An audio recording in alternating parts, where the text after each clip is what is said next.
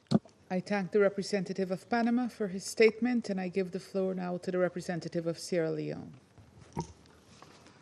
Thank you, Madam President, and I thank you for convening this emergency meeting of the Security Council on the escalating conflict between Israel and Iran.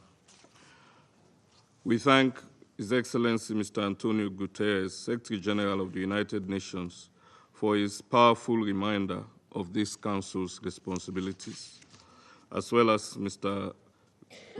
Rafael Grossi, Director General of the IAEA, and Ms. Rosemary DiCarlo, Under-Secretary General for Political and Peace-Building Affairs, for their timely and insightful briefings.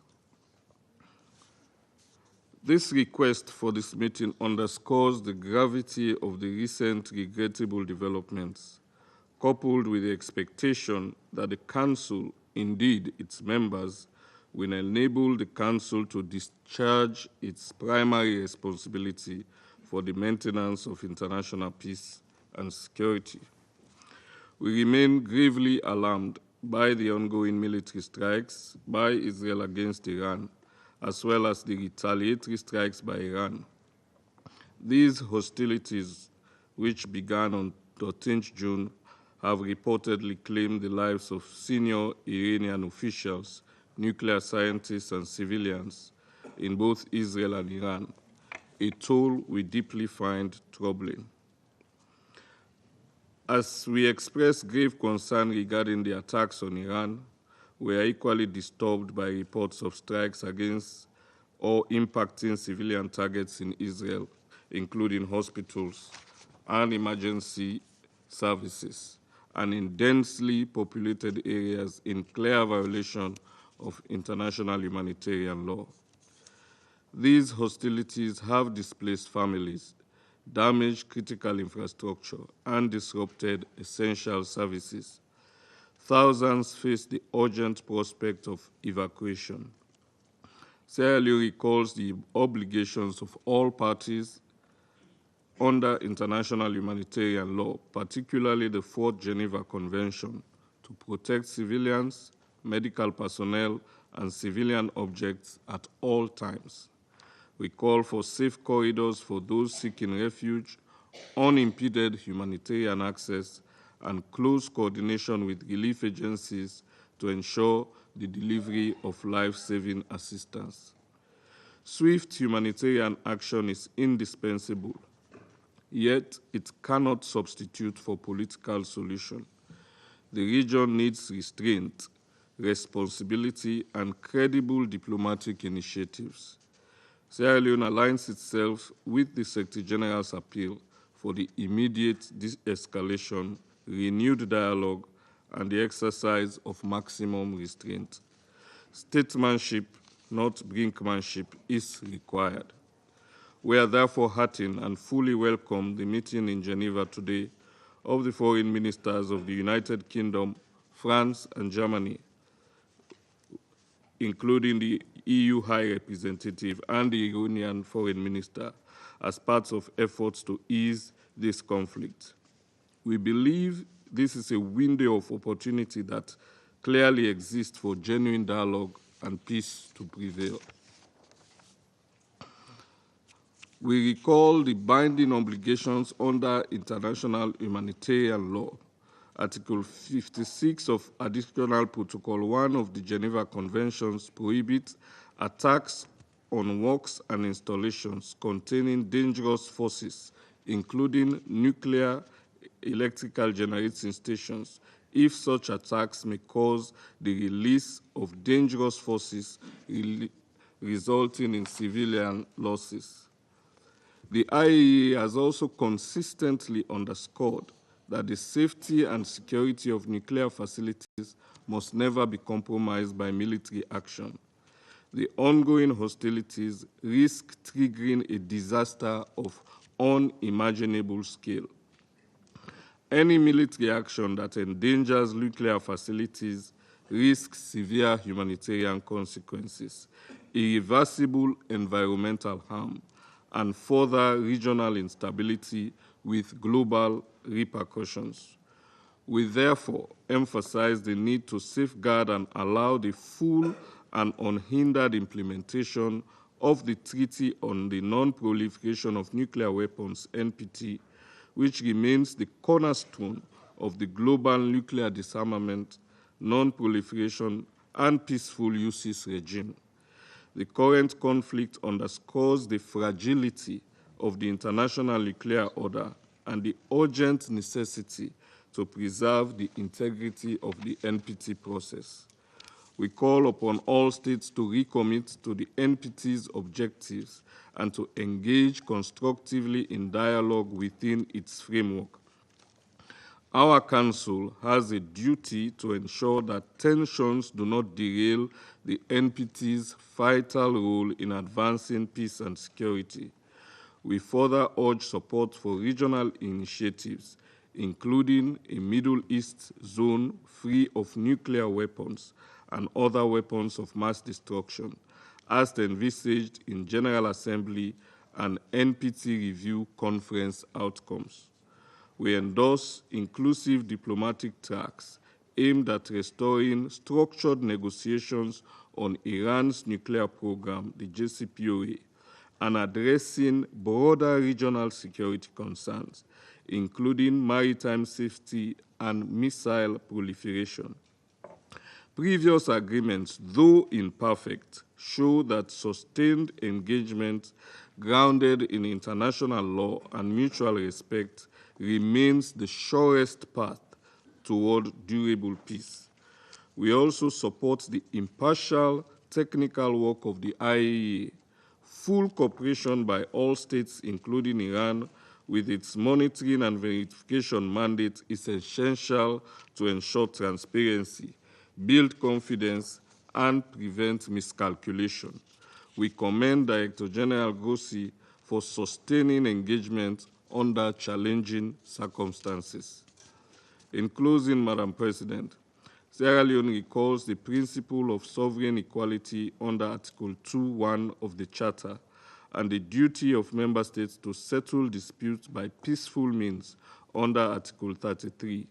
We highlight Article 25, obliging states to accept and carry out Council's decisions, and Article 103, which establishes the supremacy of Charter obligations. The Council must speak with one voice in upholding the law and encouraging peaceful settlement. We welcome constructive efforts by regional actors and partners committed to the Charter. We encourage states with influence over the parties to use that influence and support non-military solutions, reinforce respect for international law. The human cost, environmental damage, and blow to economic stability from further escalation would be immense and long-lasting. Finally, Sierra Leone urges all parties to pause, de-escalate, and recommit to diplomacy. The eyes of the world are upon us, and history will measure us by the choices we make.